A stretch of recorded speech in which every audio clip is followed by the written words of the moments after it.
All right, what's up, man? We did it. We made it. Oh, we did it, man. Are we live? We're here. We're live together. It took a Oh, few. We had snap. to jump through some hoops, but we did it once again.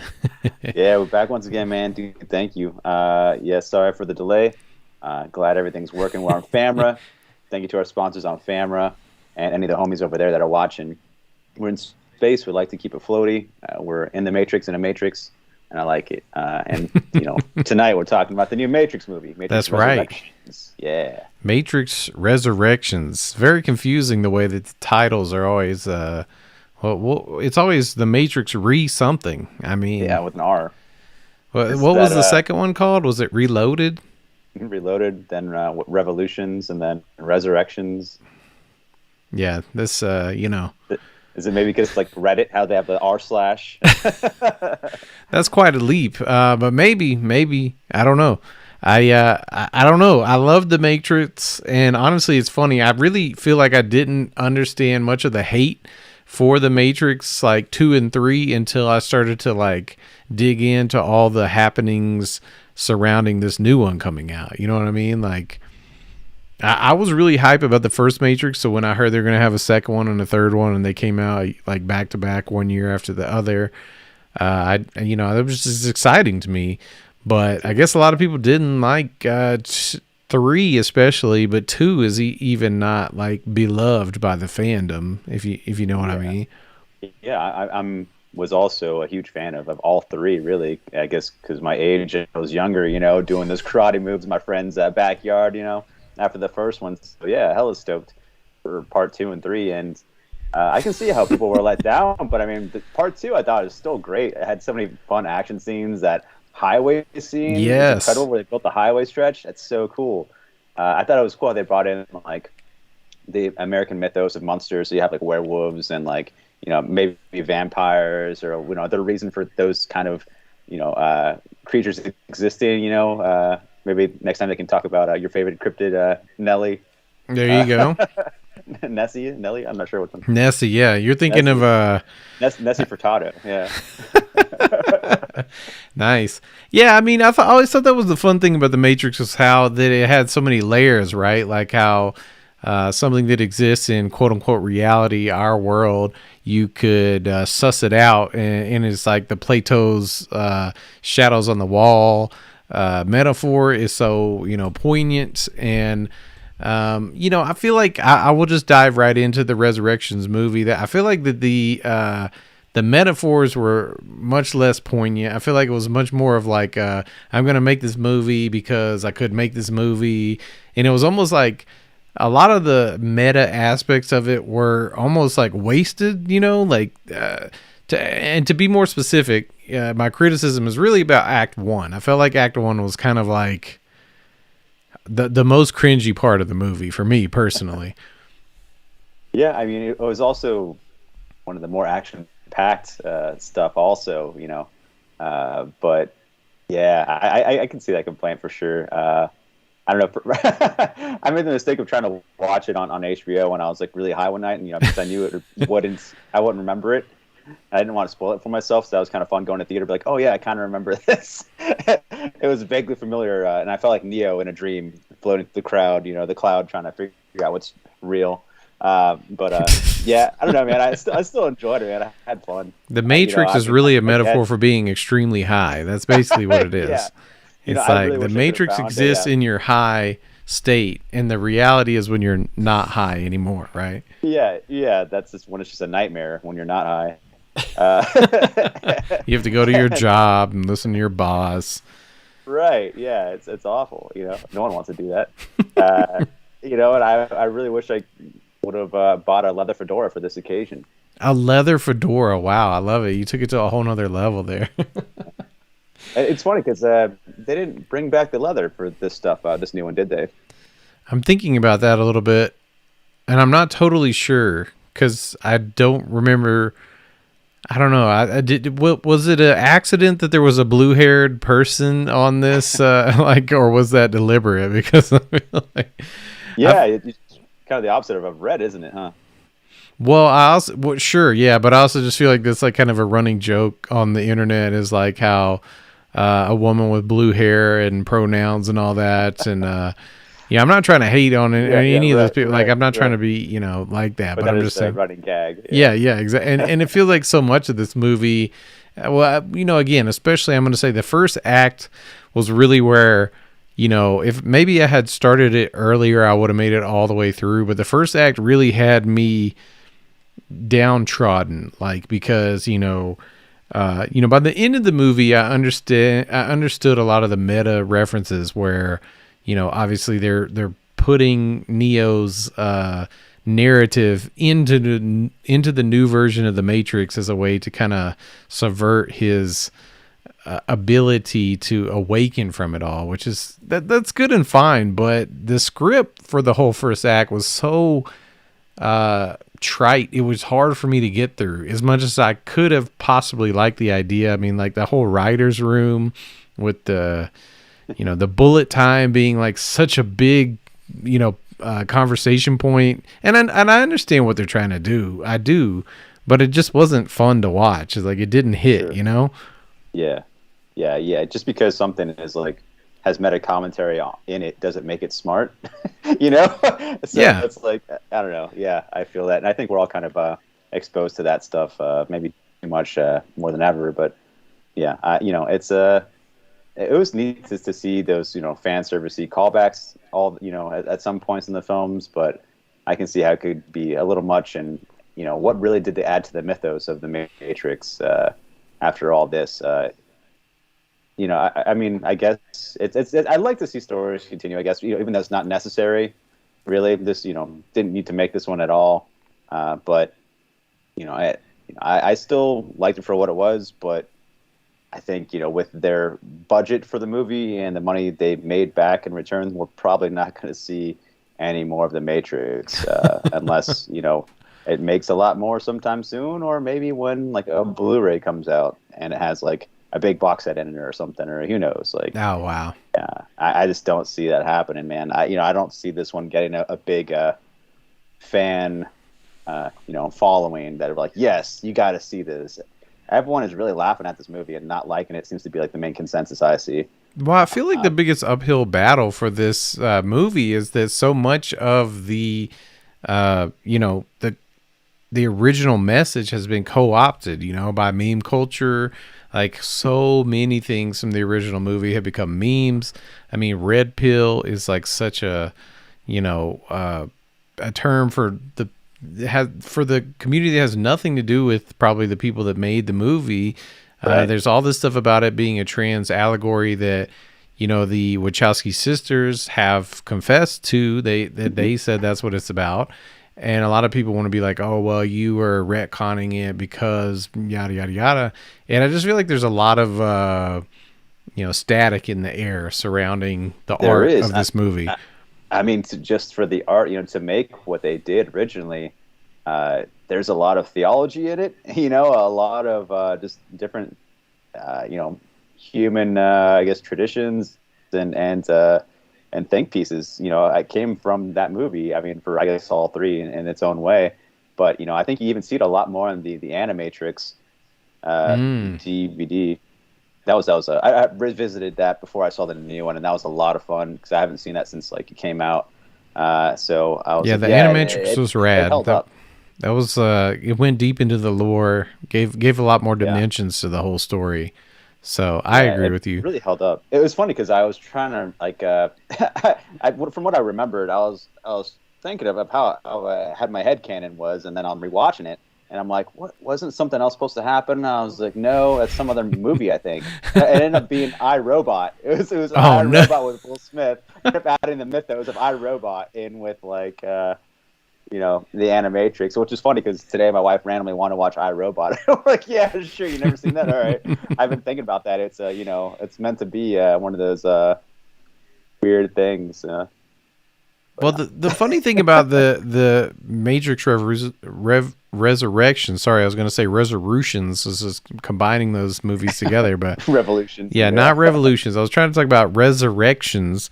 I think it's funny that there is the opportunity to explore so much of the lore that exists. Like shout out to our co-host John, who couldn't be here tonight, but like John has hipped us to so much deep Wikipedia Matrix lore, which is, really not touched on a whole lot, but to give credit to what worked for me was when he finally did wake up again.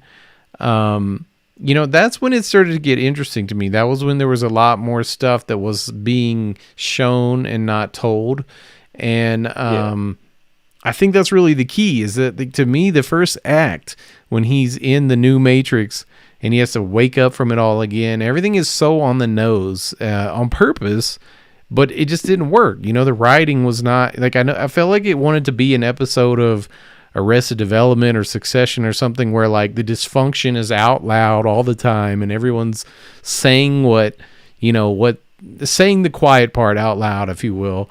But it wasn't funny, and it never hit, and it never, it wasn't, there's so many ways you could go with it, but it was none of the above. It was like, it could have been A, B, C, D, or none of the above. And that's kind of what happened for me. But then when the second act started, I thought it got a little bit interesting. Like, I really liked the idea that you had the machines and the programs and the humans all working together in this new city with Io, and Jada Pinkett Smith was back, and she was cheating on Will Smith in a whole different way with some guy from, the... Sorry, I had to get that one in there. Did he puke? Yeah, he shaking and puking. It could have been. Yeah, well, Will Smith. I don't know if Jada and Will have sex these days, but yeah, back in the day, apparently that was a challenge for him. Well, why didn't we get Will Smith in this movie? That would have been the iRobot connection there. Morpheus, right? Yeah, you could have been Morpheus. Since we got a new Morpheus, they had to recast anyways. Yeah, which is kind of a bummer. It would be cool to see, Lawrence Fishburne again to play Morpheus, but this is like a new program. It's like the Matrix readjusted. Right. That's what they should have called it. Matrix readjusted. No, no more rees. I know, right? We're going to see our titles from now on. That's just how it is. It's, Matrix Reverse Cowgirl is the new one, right? Yeah. Wow. But it was cool seeing Jada Pinkett Smith. I think at one point, my wife in the theater whispered to me, she needs to stop drinking dumb bitch juice. I'm like, yeah, you gotta, just settle down there. And tell him, one, Neo, you will call me by, your honor, like a judge or whatever. Yeah. Pulling rank, for no fucking reason to, like, Jesus Christ, metaphorically. It's like, all right, calm down, Jada.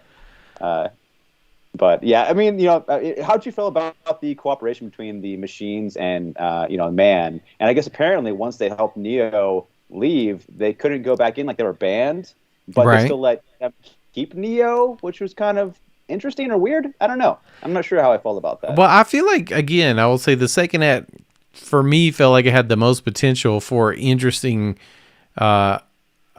storytelling, and I think it makes sense. It's like these machines clearly had the opportunity to go back in because they were still trusted or whatever by the machine network, but once they broke out Neo, then they're blacklisted or whatever. I get that. That made sense to me. But I don't know. I felt like it was a good, a connective piece from the original trilogy to now. And it made sense that, the promise of Matrix 3 was that Neo sacrificed himself, and now they should be able to coexist. Like the biggest threat from the previous trilogy was that Agent Smith was going to eradicate everything. And if Neo could stop it, then they could coexist, which I guess they claim that's what happened.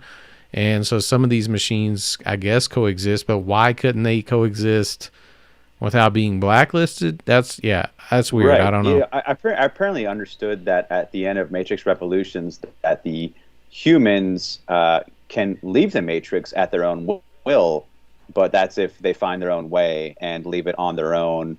'Cause I think that was kind of the understood rule. So you can leave the Matrix if if you realize you're in it. But I guess the machines still found it that it's their main energy source. Like eating off of all these humans that are in the Matrix that are grown and stuff in the human fields. Right. So that's why they have it running. But of course, they have to change the program from the last Matrix to one up it and make it more, make you want to stay kind of thing. Right. I Which we see what saw you're with saying. we saw with Trinity's husband and kids. Which apparently her husband, that actor, he apparently was Keanu Reeves' stunt double in the previous Matrix movies. Are you serious? And also, I believe the director of the John Wick trilogy, or the first one at least. Wow. Yeah, I did not pretty know cool. that. Pretty cool. Fish Tropic in the chat is saying that is it even worth talking about? Maybe not. Maybe it is. Maybe it's not. But John Wick 4 needed some extra funds. LOL. I mean, yeah. I mean, that's kind of where we're at, That'd which be is cool. really funny. But It's again, funny. Sorry to interrupt, but like my wife and I just watched The Professional because she never saw that with Natalie Portman and Jean, whatever the French dude. And that's a classic early '90s movie. And I thought that'd be really cool for the next John Wick movie to have Natalie Portman's character be grown up, as an adult and be a hitman in the John Wick universe. oh wow, Because like she was like going to be trained to be a hitman at that young age in the movie. That'd be a kind of fun. Just name her the same name. That'd be a fun little kind of understood, by fans, that connectivity there. That'd be kind of a cool fan service thing. But that's my fan casting for the next John Wick. fair enough. I mean, I have not watched any of the John Wick movies, so I cannot comment. But I Oh wow, will just okay. ask, where did any of the speculation about it being, crossover come? I mean, this seems to me completely, fan generated, right? I mean, this is fanfic. There's no. Oh, this movie, the new Matrix movie, like why they made it. Well, no, I'm saying, why did anybody think John Wick and the Matrix would cross over? Like, I mean, beyond just their own pipe dreams, right? I mean, there was no, Right. there's nothing in John Wick or the Matrix that connects these two other than Keanu Reeves as the lead, right? I mean, Yeah, sure. Yeah, that would be fun though. Saying the John Wick trilogy was actually like another Matrix movie, but he just never got out or realized he was in the Matrix. Just another life of Mr. Anderson traveling through one of his lifetimes. That'd be kind of fun. fair enough. Well, I'll have to watch John Wick eventually and catch up with Oh, y'all on please, that. yeah. I really think you'd like it. It's a lot of fun. It's a lot of entertaining action and great fight choreography. It's fun, man. I think you'll enjoy it if you like dumb action. I'm sure that I would. We I talk about mean, Marvel movies and stuff, so of course you do. I've been meaning to get to it, but you know how things are. It's just, this is a list a mile long. I'm still trying to finish The Sopranos, and so many other shows. So I'll get there. Don't worry, I'll get there. That's a mountain to climb. Yeah, that's why I haven't gone Sopranos or The Wire or Breaking Bad. It's just there's so many seasons and so many episodes and they're so long. And I hear Right. they're awesome and fantastic, but it's a big hill to climb. But yeah, I'll climb those one day. So you're ahead of me in that stuff for sure. Yeah, I'm mostly done with Sopranos. I was way late to the party on Sopranos, which is fine. Everybody's late to something. I mean, Fish Tropic in the chest says, "What? LOL, Sopranos, LOL." That's fine. Yeah. Also saying Entourage is fun. I'm not gonna watch that one, but I'm good on Entourage. But I think so too. I don't think I'll give that a shot. I mean, I like Jeremy Piven enough, but I liked him in PCU with also, the dude from Spider-Man and the director Jon Favreau. right, He's in PCU, which you can't rent on Amazon. It won't let you. It's not an option. But I think Jon Favreau has white dreads in there. Maybe you think he's worried. He's he like, has nah, white dreads. Really? yeah. I mean, he's has like bleached out tipped out dreads in that movie. But yeah, classic. I love that movie so much as a kid. Jeremy Piven, Jon Favreau, PCU. Try to rent it. David Spade's in there. He plays like the shitty, snotty, preppy kid. But hard to find apparently on digital. Well, speaking of white dreads, I do know if The ghost from the Matrix Fish 2. Tropic had brought this up earlier that we wish we had seen the return of the white. Was it dreads or was it more like braids? I don't know. Oh yeah, I think dreads for sure, man. I think they're white dreads, albino ghost dudes.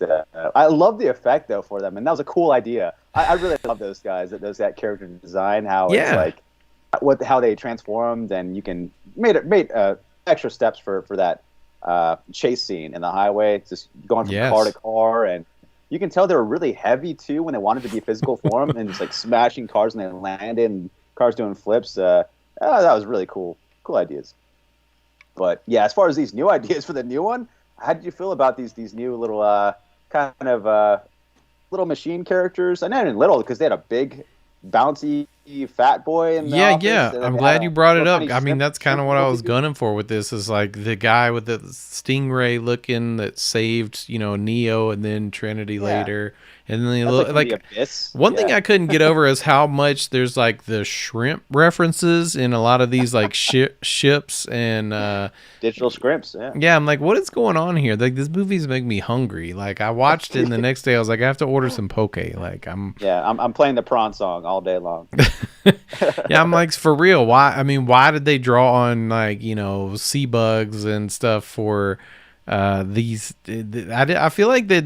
Well, okay, yes, of course, the Sentinels always had the squid thing, but I feel like the shrimps really came through on this one more. Like the ships coming into Io or whatever had a shrimp vibe, and then a lot of the little robots that they were hanging out with had the shrimp vibe, and then yeah, I like shrimps, but it doesn't Yeah, make sense. Like, it doesn't make sense in this movie, like, because nothing is underwater, and so none of these, cetaceanal creatures. Yeah, yeah, would these forms would not work. evolve to the form of those that work underwater Right? specifically, not aerodynamically.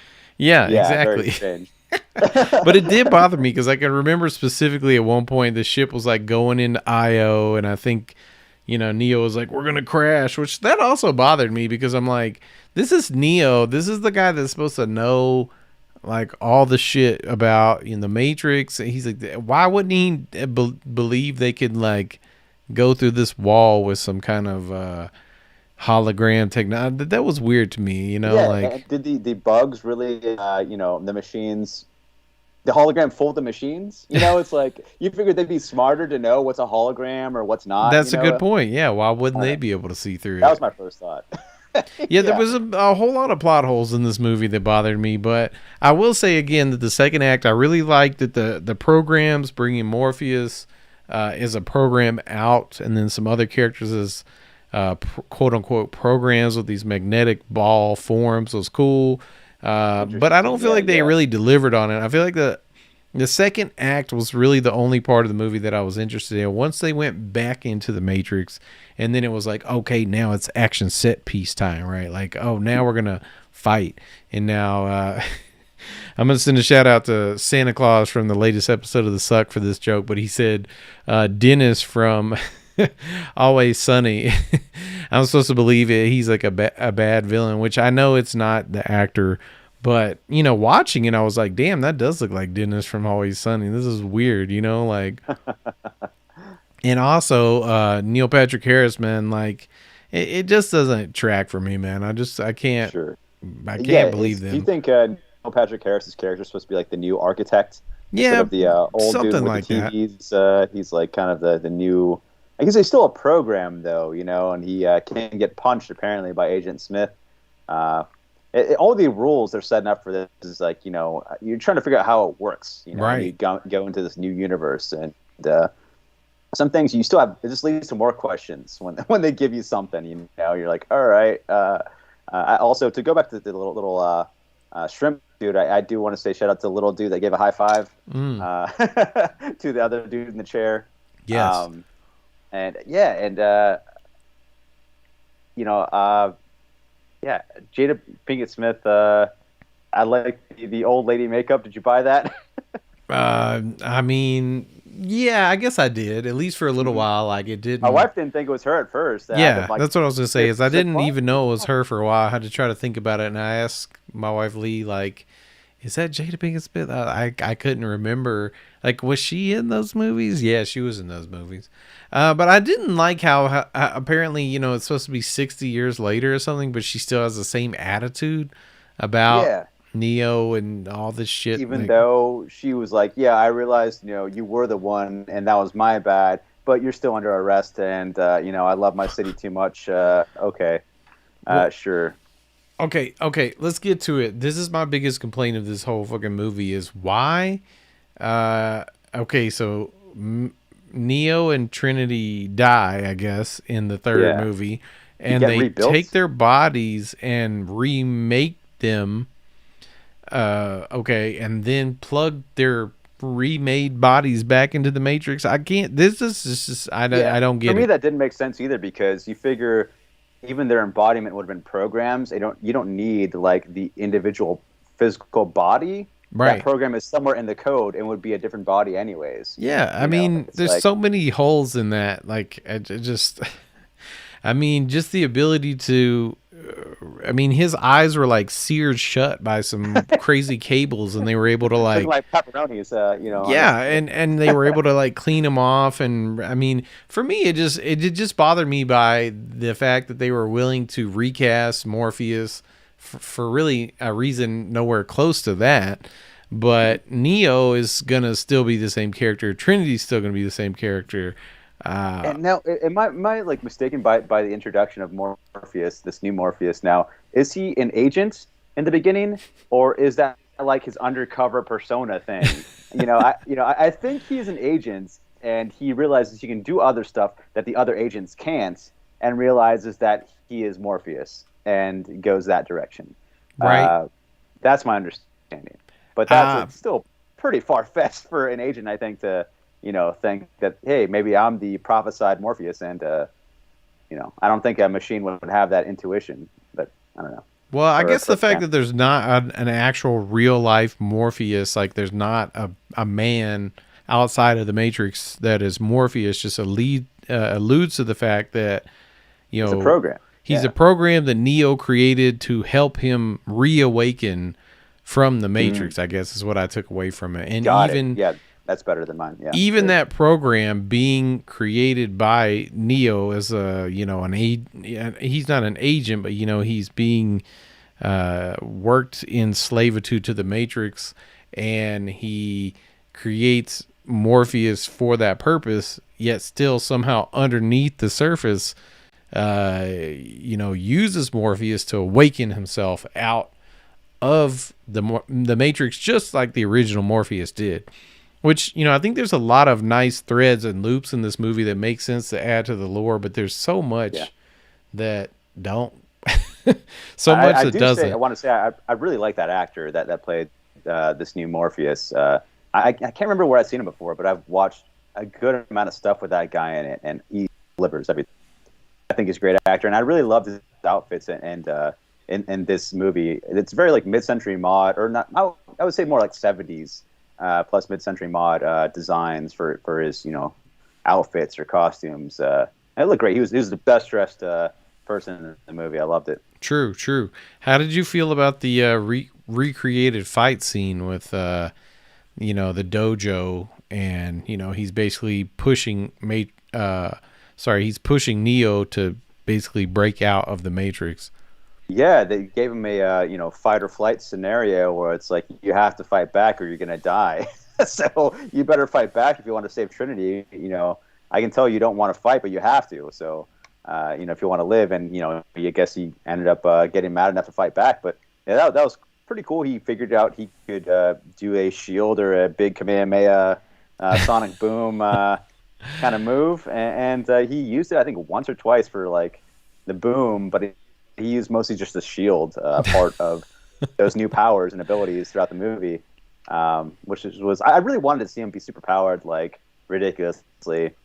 I think it's kind of how I feel about like Luke Skywalker from Star Wars. It's like he's supposed to be the most powerful Jedi, but you don't really see him do that much, And I really wanted to see like Luke Skywalker be like Neo in the Matrix, just moving people, throwing them far, and just doing all kinds of crazy stuff. Like a wizard, or like I don't know, something that's just crazy powerful that it should be only seen in comics. I want to see that done live action, and we've yet to see it with Luke Skywalker. I think maybe we might see that new Obi-Wan show. Hopefully, that'd be really cool. Something with like Darth Vader learns powers, and he gets more sadistic as he goes along. So I don't know. There's still potential for that to be seen in Star Wars, I guess. But as far as Matrix, man, I really want to see Neo just go off. Yeah. And we have yet to see that really. Well, I don't no, know. and this, I'll touch on this and I'll circle back, because at the very end of the movie, they tried to literally echo the first movie, right? Where Neo and Trinity fly. This time it's Trinity that can fly. Yeah. They fly Yeah. up, and that's kind of cool. But, It's not just the one; it's the two now. I suppose so, maybe. But what bothered me about this is it was too what is the word? It was too derivative. You know, it felt like I was watching The Force Awakens for The Mm, Matrix, which bothered me because when I watched The Force Awakens the first time, I did enjoy it because, you know, this is the first time you've seen an iteration of the Star Wars movies in the future, not from the past. And so you're like, oh, yeah. cool, they're doing this, they're doing that. But now that all these people have had this experience and they kind of become like bitter about it, that it's like, yeah, well, you just redid the movie, right? And then you watch it on screen and like it's even worse because The Matrix, I'm trying to understand this. Why do you think they felt the need to keep flashing back to the original Matrix movies? Why did they Mm. keep interjecting scenes from the first Matrix? Like that bothered me a lot. What was your take on Yeah, that? I think that was like a move done by either the studio that went down to the director. I don't think the director had full control. I feel like that's a studio move Mm, where it's like the audience doesn't remember this movie, your movie from the first one, your ego's too big. You know, give them flashbacks of what happens here, this happens here, this happens here. Make this happen, or we pull back our budget or whatever, or like push your release date further back, and that's the mandate. And they're like, okay, fine. We'll put a flashback here, a there flashback was there. so many flashbacks though, and Yeah. to me it really bothered me because the first three movies really had this like whole color grading thing, right? Like everything's very green, because it's representing the Matrix with the code and everything, Right. and in this, it's very I heard much it's more not. blue. Yeah, I heard this movie's more blue than anything. I would That believe that. they went blue. I mean, I, I don't know for sure, but it definitely felt like it was more colorful in general. And so it was just even more jarring to see, you know, them be like, watch this movie. It's green. And now we're going to go back to this one that has more color or blue or whatever. You know, like, I just felt like it was a terrible, you know, for me as an artist, I would be so bothered by that. Like, if that wasn't the artist's intention and the studio pushed that on them, then that would be very bothersome for me. Like, yeah, I wonder if like the blue filter movement was like because it wants to stand apart and create a new trilogy, so all the next two will have that blue filter, yeah, if possible, and then maybe you can move on to a different iteration of a Matrix if it lives on for another trilogy. I think that was their idea, and it didn't work. I think they should have just stuck with the green for the Matrix. I mean, we understand, but then again, it's like you're trying to say that the Matrix evolved and it's changed. It's no longer green. It's this now. You know, right, you realize you have everything's different. You know, I mean, it's very similar, but it's also very different. So a lot of the same rules apply, but not really. You know, right, right. it's always like you can have this. Here's a lot of give and a lot of take, and so it's like, what am I getting? And that leaves more questions, and I think it left the audience a little more confused at what's happening, and either more confused or more decisive and headstrong about the plot holes, I guess, or their beefs with the movie than want to go along with it. You know, even though maybe it's because it was pretty handholdy with those flashbacks.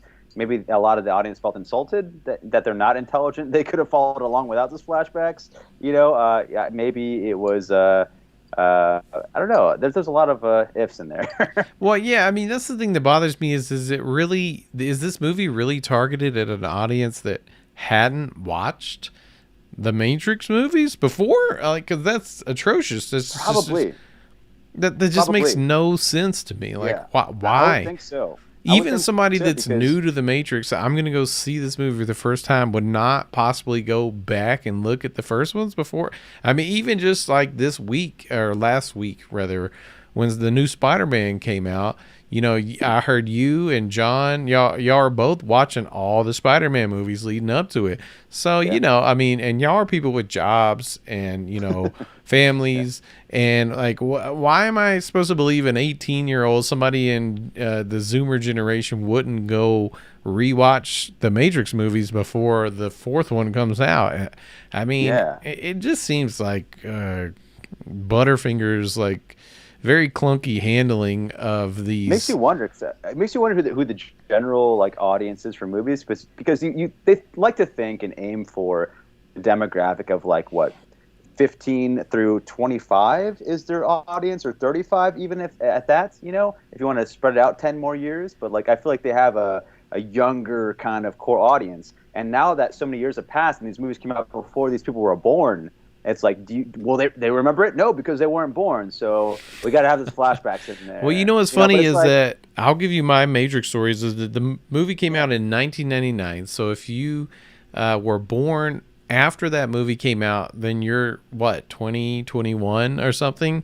I couldn't see the original Matrix in theaters because it was rated R. It had all this crazy gun violence with the trench coats. And back in my day, there was all this stuff about Columbine, right? Where these kids like going and shooting up their school. And so like my parents wouldn't buy me a ticket. You know, if you could go to the movie theater and your parents would go with you or buy you the ticket, you could get in. But I literally went to the theater with my buddy and they were like, you're not 18, you can't come in. Yep. So I had to go and pirate it. And I remember watching it on like Windows Media Player. It was like 480p or some shit. And it just fucking blew my mind because it was just like, maybe that made it better that it was like a tiny. Yeah, you like, downloaded it legally. You were the hacker for Neo. Like, I'm in to watch this bootleg of Matrix. Exactly. With a handheld camera in the theater. This is pure rebel media. Yeah, that's fantastic. I love that because like my first time watching it was like I was my brother and I, you know, we had a very strict religious household, and you know, we had to rent it sneakily behind our back. And watched it, you know, just us on DVD when DVDs just came out. You know, like it was pretty early in the DVD lifespan when Matrix came out. But it was also one of the first DVDs to have Easter eggs in the DVD menu. Oh yeah. If you click like left, right on the menu, when it says like play, chapters, sound selection, there's like a little white rabbit logo. You can click and it shows like other extra features. So there's like it put them a whole another layer of like extra stuff that you can do to you take in with digital or physical media, you know, a whole another element of interactivity. Right. And that was so cool that adding to like, I guess, kind of the Matrix mythos at the same time of, you know, technology being more than what it is, or finding out something new about technology that you never thought of before. And it was so cool, man. That was so amazing. That's one of the, I still hands down, one of the best DVDs ever made because it had those Easter eggs that became so popular because it was such a weird thing to have that in a DVD before every DVD started having it afterwards. And that was a lot of fun testing out old DVDs or renting things and messing around with their DVD menu because the Matrix started that whole entire trend. Did you ever like fall asleep with the Matrix on and wake up with the DVD menu just going, Probably. you know, like those horns, and it's just like the menu just constantly just playing it on a loop. I think I just had a flashback of. I think I just had a flashback of 3 a.m. waking up in my apartment, you know, completely hungover and stoned, and it's 3 a.m. You're like, I gotta go to bed, and where's my bedroom? Where am I? Yeah. It's like playing at volume 25. The whole like room painted loud. in green. It's just yeah, perfect, man. That's exactly what it is. Oh yeah, I definitely remember waking up to many DVD menus. Yes. Yeah, mine was for the longest time The Big Lebowski, and it was always that one Bob Dylan song that, you know, I think it was like, the man in me will hide sometimes from keep from being seen. But I don't know if that was the. But yeah, I just definitely would fall asleep to that movie and wake up to the DVD menu. This is like from days past. You know, nobody's gonna have that anymore. My roommate is a big. I mean, not now. I mean, he is, but he's not my roommate. But he's still alive, you know, is what you're saying. He's still alive. Okay, and, good. He doesn't live with me, but my old roommate, you know, he's a big sports fanatic, and he loves the Pittsburgh Penguins. And he had the sports DVD he would always play, and the DVD menu, main menu theme, always had like a knockoff Blink 182 riff. It's like and like every time I like remember like wake up at a party and everyone would be passed out and that menu would be playing like loud. Somehow he'd always end up playing that DVD at the end of the party somewhere where everyone would pass out to it. And you know, watching his buddies you know, pro clips or whatever. But yeah, hilarious. I love this DVD flashback thing. I've heard many synopses. Maybe we should do a best of DVD menus. That seems like a tough one to pull off. But I mean, you know what? Maybe they're probably available on YouTube. I bet people have captured them, and that's a great idea. We could compile them. That'd be fun. I hope so. Do you remember your first DVD you ever watched? I know we're very off topic from The Matrix, but do you remember the first time you ever seen like a DVD? Oh, I was so stoked. Man. I can't. But if you remember, please share because I cannot. So you know, my little, you know, religious household was very into like renting movies and things like that, and we had VHS tapes, and you know, hangout nights, and that's when we would watch movies and go to Blockbuster or Hollywood Video, wherever, and rent a bunch of movies, and we'd all pick one each or whatever. And when one day, like, DVDs came out, they're so expensive. Just, to afford the player was a massive amount $25. of money. Oh yeah, the players Just are to like have the $200, machine. $300, right? Yeah, I would say $300 to $500. Like, they were ridiculously expensive, like new tech. Right. And and people were like, so only the rich could have this. And one like week, my brother and I, someone in our church congregation wanted us to house sit, and they gave us always like tons of DiGiorno pizzas in the fridge, like tons of packed of food with tons of packed the fridge with tons of food, and had their DVD player and their surround sound system, and we just went to Blockbuster the whole entire week and rented DVDs. And the first DVD I ever saw was Mars Attacks. Oh wow. The picture quality to me was like so sharp and unreal, and the sound, like engineering in that movie, was amazing. I think it still holds up. And just seeing it on sharp quality for the first time ever just blew my mind. And I'm like, I don't know if I'd ever go back to VHS. We have to get a DVD player one day. Except now the VHS is like aesthetic, right? Like everybody wants to have the you never would have imagined that back in that day. Damn, we sound old as hell, Jason. What's going on? Old as hell, man. How old are we, man? I still have a massive VHS collection. Nice. And I do have a VHS player, and I break it out not that often, but aesthetically, VHS is definitely best for horror films. I feel like, because it's fuzzier, it adds more to the imagination. You're not sure what you're seeing. It's great. It's bestly fits for horror. Sorry, I went off there. No, that was great. I loved going off on tangents. I'm going to grab a beer from that fridge, so it won't take me but a second. But I did want to go ahead and allude to really what we could wrap up this conversation of The Matrix about, which is, how do I put this? I guess, you know what? I'll back it up a little bit. We can get to the end in just a second, because there's some detail that was sticking out to me that I was curious about, which is that, Neo and Trinity had a different port on their neck. Did you notice that during the movie? Yeah, on the side, like that little big thing. Well, it was like it came up on the top and the bottom, but they had like a second port. Like instead of the one right here, they had one that was like down here. Okay. Which I thought was super interesting. I thought they always had that though, because I thought they had like it lined up down their spine. So no, I don't think so. Okay. Yeah, for me, the one that stood out was that big ass thing on the side of their neck, like the back of it. I'm like, that's new, It kind of was like hanging off up here. No, I would say if you go watch this movie again, which I wouldn't advise, but when I noticed it, I noticed the reason I'll say this and back my own point up is that when I noticed it was on Neo originally. He broke out and he had a second port on his, like everyone has it right here in the back of their head. He had it down here. And it like kind of fans out, like it has like four things that go out and around. And I saw that, and I started looking at all the other characters, and they don't have this. Like they just have the port in the back of their head.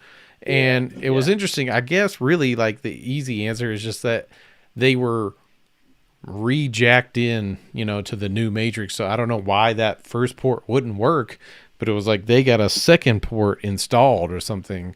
Makes you wonder if there's like they were created that way, obviously, because they had to be recreated, but then, more on top of that to have that second or new stuff.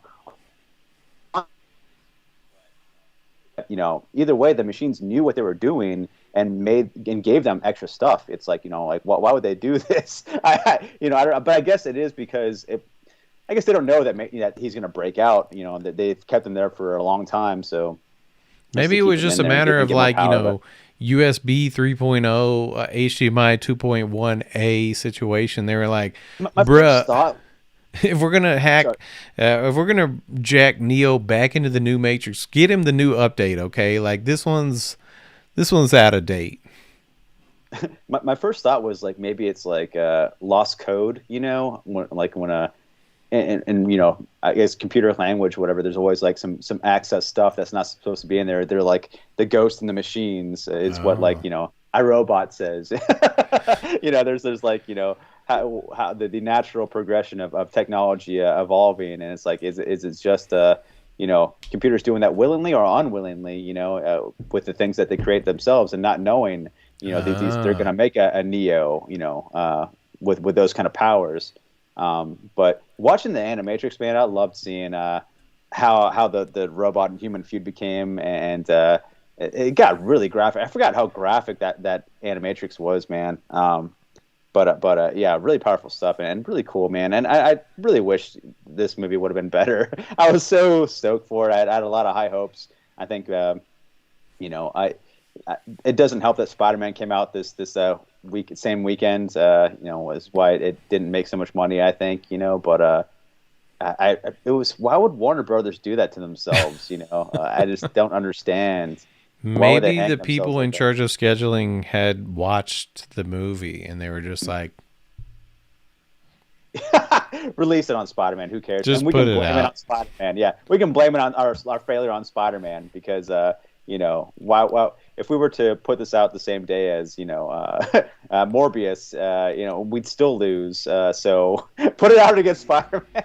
Well, I definitely think there's something to be said there because for me, one of the hardest part about this movie was that I think when it was announced and then you saw a lot of people shooting it, or I'm sorry, a lot of behind the scenes set shots and stuff like that, you start to get the idea that okay, maybe this could be good. But I guess for me, it was very disappointing to think about the fact that okay, they had something like over a decade to workshop this movie and work the script and all that. And it didn't feel like that happened. I felt like this probably developed over just a few, 2, 3 years, and it Me too. suffered. I think so too. I was going to ask you, how long do you think it took them to make this movie from concept to reality? And you feel like it should have been like a decade in the making, but I really feel like it's been like 2 or 3 years, and that was it. Like minimal planning, and it makes you wonder why they even did it. I mean, it could be because in the movie they brought up it's like, oh, they can make a sequel without you, if you want. And it was kind of like the director's way of saying they're going to do this without me anyways, so I might as well try my best to wrangle Right. in what I got, my context, what I got, and Right. here's the best we can do at this point in time because it was forced upon us, Yeah. and I'm Yeah. sorry. No, that's So a very good that's how point. I feel. And maybe that's the one redeeming aspect of the first act is that, that part of the meta was trying to, they specifically reference Warner Brothers and the Yeah. fact like the game, right, is going to be the fourth and the so forth matrices.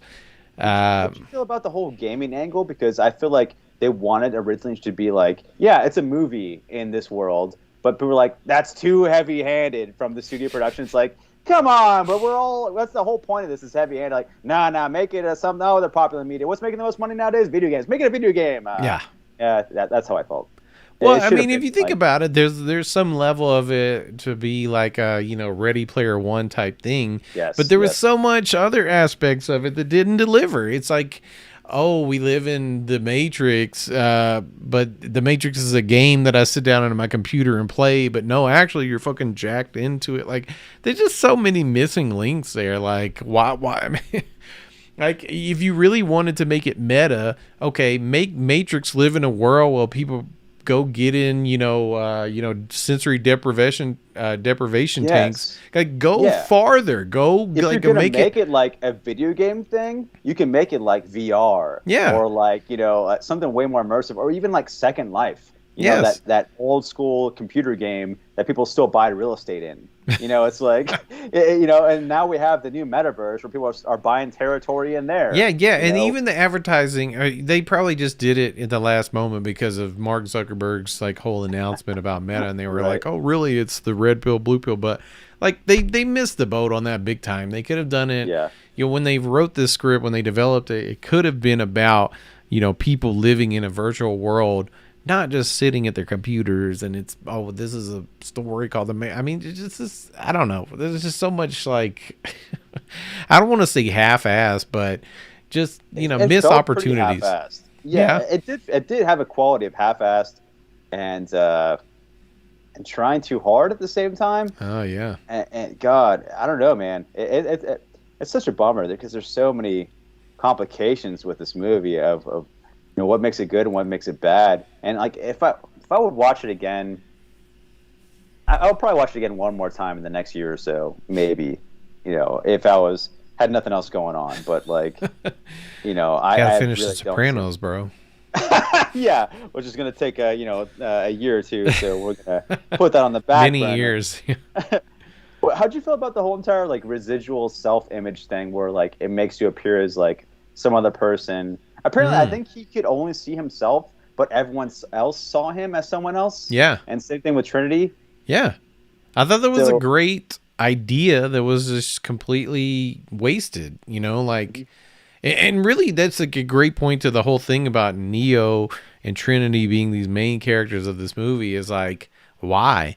Like, if Morpheus can be a program, why couldn't Neo and Trinity be a program? Why do we need to bring back right, the same actors? Why do we need to have the same? You're literally showing this guy existing as another appearance to everyone else in the Matrix. Like, what? I mean, what I really wanted to see in this movie was like, because they decided at the end it was the two, Matrix and Trinity, but it still just kind of just breaks it up in like the male and female dynamic. I really wish like Morpheus would have been part of the Trinity, and it could have been like a whole entire like full package of like different messages of what it could should have be, just been the and polycule, right? theological Like, on the theological standpoint, and I guess whatever body type standards. It's like, so it's like you could have had a bigger, broader message making a Trinity instead of a duality.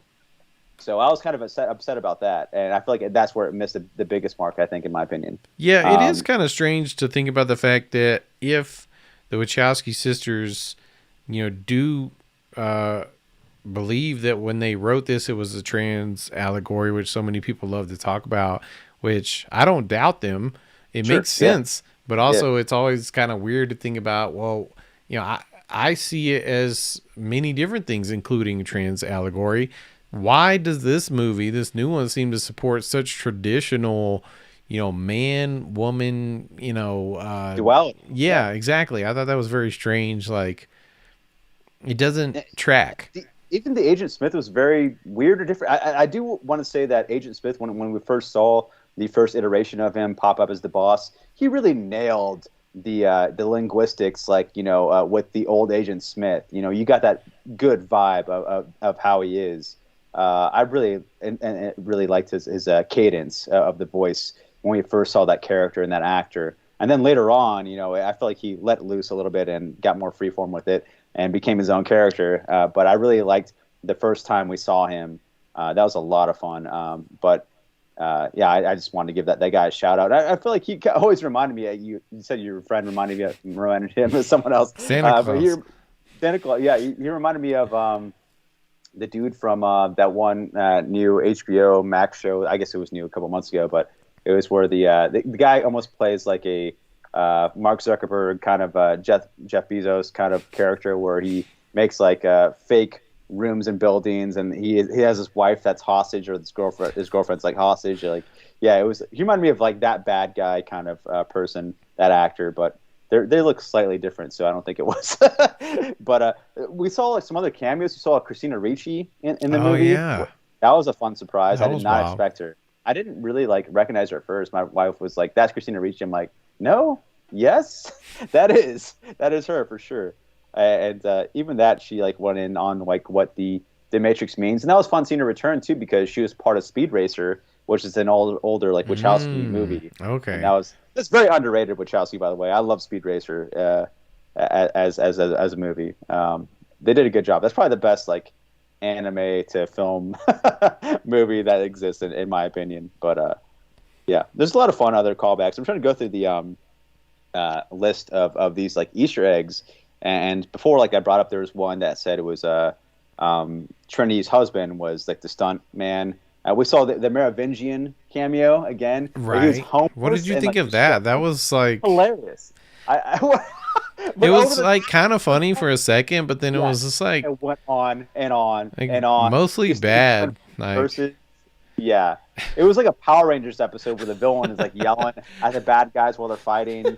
You're like, dude, why are you still yelling? Like, they can't even hear you. They're concentrating on fighting. and like, again, the idea of the exiles was very funny. I thought something that they could use.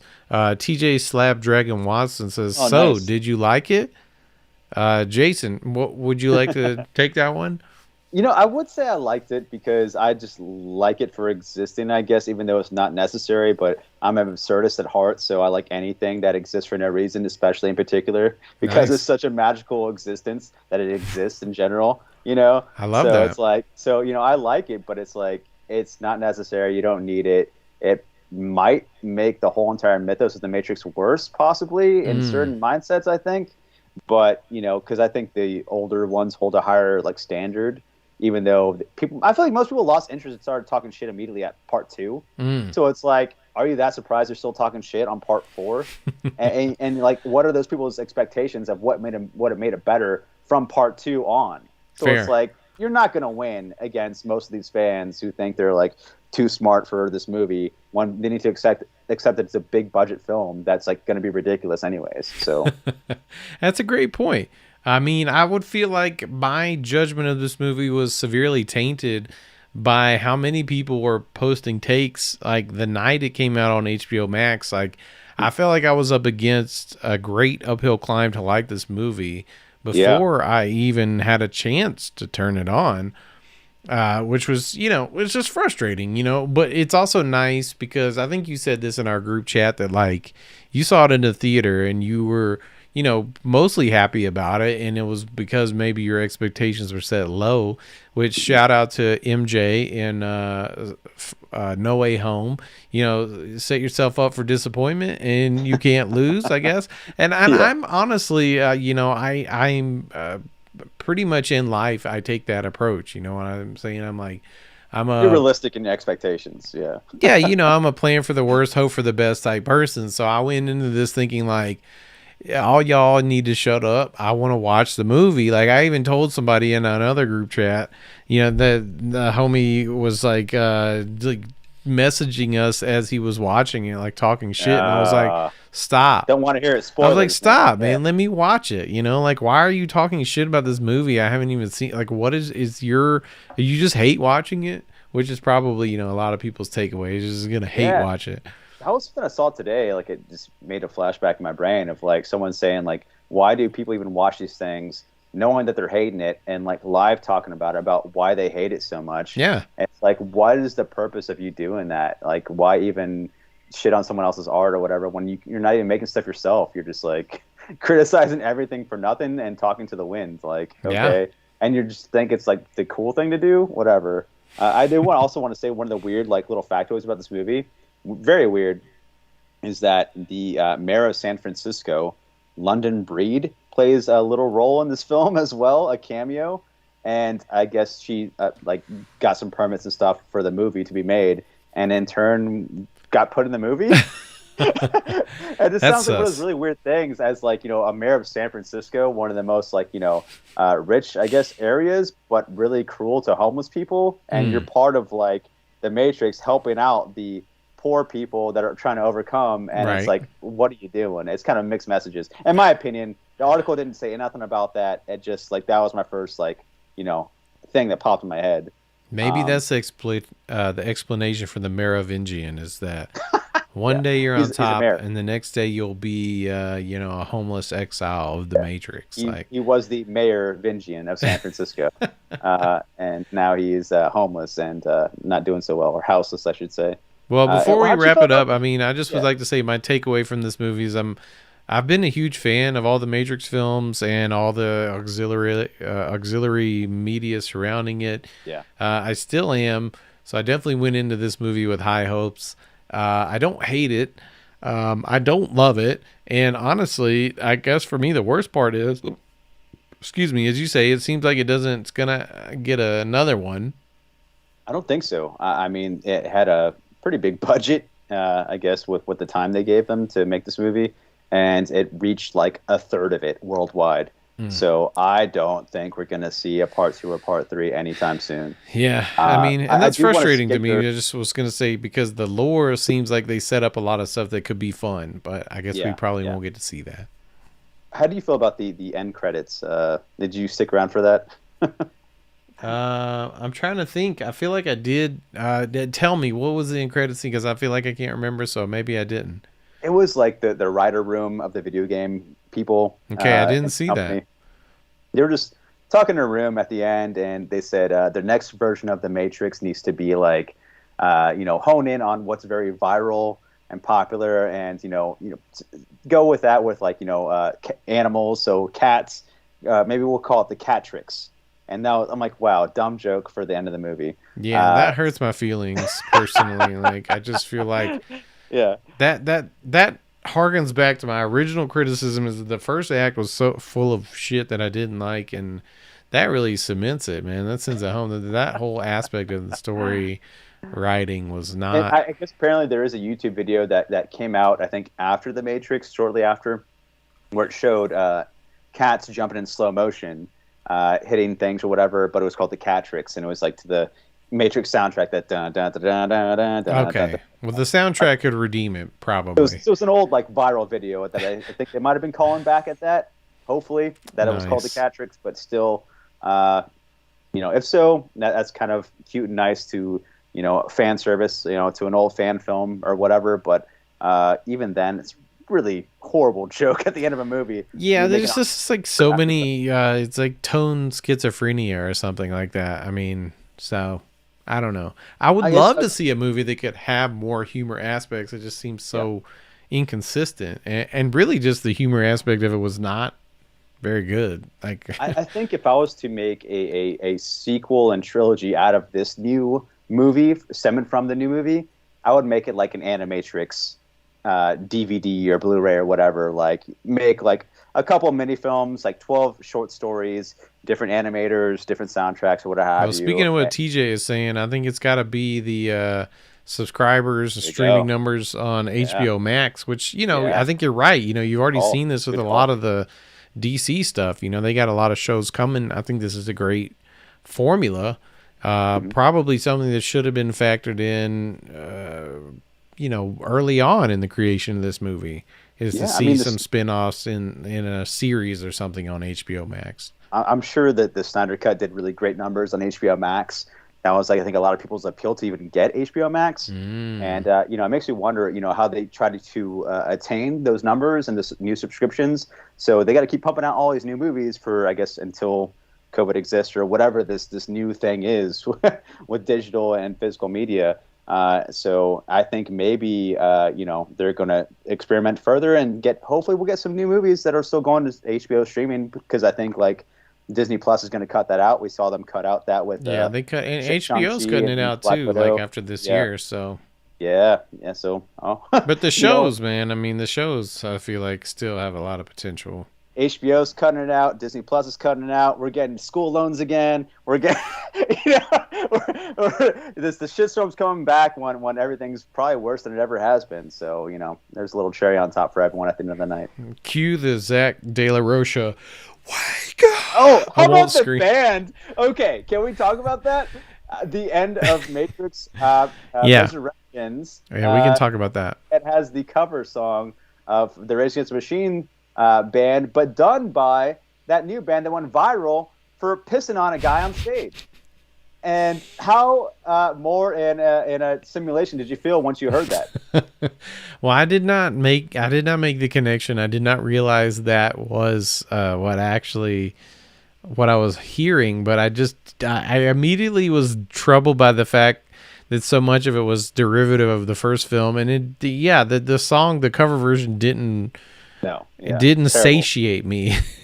No, like terrible the cover. original does. It's not a good cover, but now that I know that it's the whatever Rise Against or whatever Brass Against, Brass Against. That's it. Brass Against. that is deeply troubling, and I'm just really upset about the. I feel like there must have been a lot of cooks in the kitchen for this Matrix movie. Like, That's so strange. It's like such a viral thing that happened, and to make that the end song of a cover song too at that. But like, gosh, I think that was the song they're playing on stage when she pissed on the guy. yeah, I'm pretty yeah, sure. it was. I'm almost positive, but I'm willing to say it was right now, even with a small amount. But I guess I remember watching the videos, and she's like screaming her heart out while pissing on some guy's face.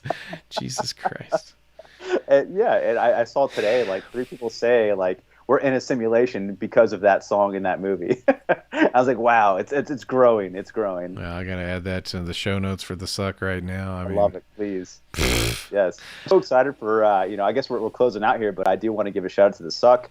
You guys Thanks, did a man. Christmas episode, and that premiered yesterday. Is that correct? Sorry, I was typing. Would you say the newest episode premiered yesterday? What is today? Wednesday? Wednesday. Sorry, Monday, 2 days ago. Yeah, the audio version came out on Monday. Yeah, sorry, I don't know why I'm saying that. The new version, I'm losing the track new of episode days, came out on Monday. Yeah, of the Suck, please everyone check out the Suck podcast. It's fantastic. It's SUCC, 2 C's, not a K there. And it's so good. It's so fun. Where else can people find you, Phil? Man, y'all probably won't be able to find me anywhere coming up. My life is about to be diverted into we're having a baby on Monday. Right. Congratulations again. Thanks. So this is probably my last episode of Comics Misexplained, as well as the Suck tomorrow, and then I do a morning stream called Mornings with Phil on Twitch. You can find me as Phil C. Buck on Twitch if you want to just get some headlines, drink some coffee. We play around on some music. We draw some pictures here. You know what? Play some music. This is what we drew right here.